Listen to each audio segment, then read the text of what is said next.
வணக்கத்தை தெரிவித்துக் கொள்கிறேன். நான் இப்பொழுது வ.உ.சியின் விடுதலை போராட்ட வரலாற்றினை பற்றி ஒரு சில வார்த்தைகள் உங்கள் முன் கூறலாம் என வந்துள்ளேன். 1872ஆம் ஆண்டு தூத்துக்குடி மாவட்டம் ஒட்டப்பிடாரத்தில் உலகநாத பிள்ளைக்கும் பரமாய் அம்மாளுக்கும் மகனாக பிறந்தார் வ.உ.சி.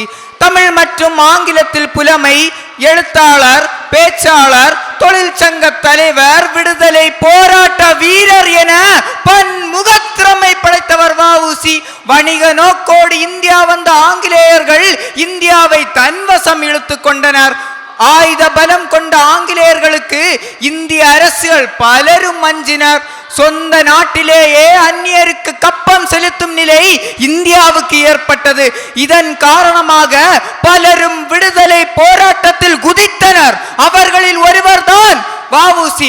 தான் வழக்கறிஞரான முதல் வேலையாக ஏழைகளின் மண்ணை அபகரித்து வைத்திருந்த ஆங்கிலேயர்களுக்கு எதிராக வாதாடி ஏழைகளுக்கு நியாயத்தை வாங்கி கொடுத்தார். முதன் முறையாக ஆங்கிலேயரின் வணிகத்தை ஒழித்து பொருளாதார ரீதியாகத்தான் ஆங்கிலேயர்களை எதிர்த்து போராட வேண்டும் என்ற உணர்வை மக்களிடையே ஏற்படுத்தியவர் வ.உ.சி.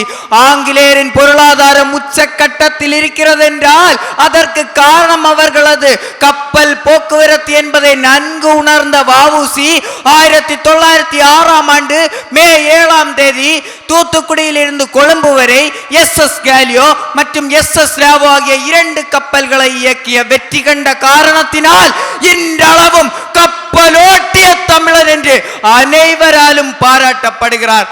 சும்மா விடுமா ஆங்கிலேய அரசு பிரிட்டிஷ் அரசாங்கம் தேச துரோகி என குற்றம் சுமத்தி எவர்க்கும் அளித்திடாத இரட்டை ஆயுள் தண்டனை விதித்து சிறையில் அடைத்தது.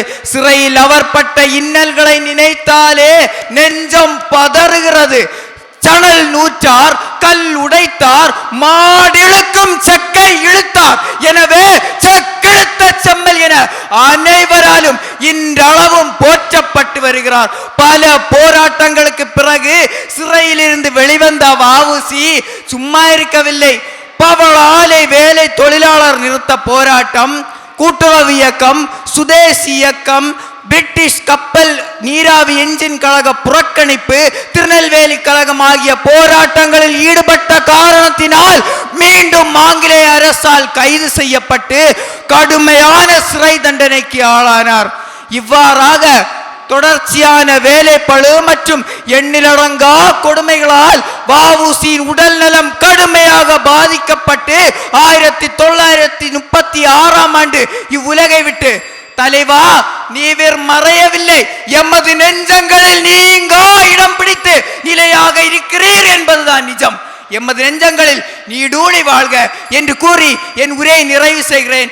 நன்றி, வணக்கம். நிலை கட்டும் வ.உ.சியின் புகழ், தலை கட்டும் சுதேசி.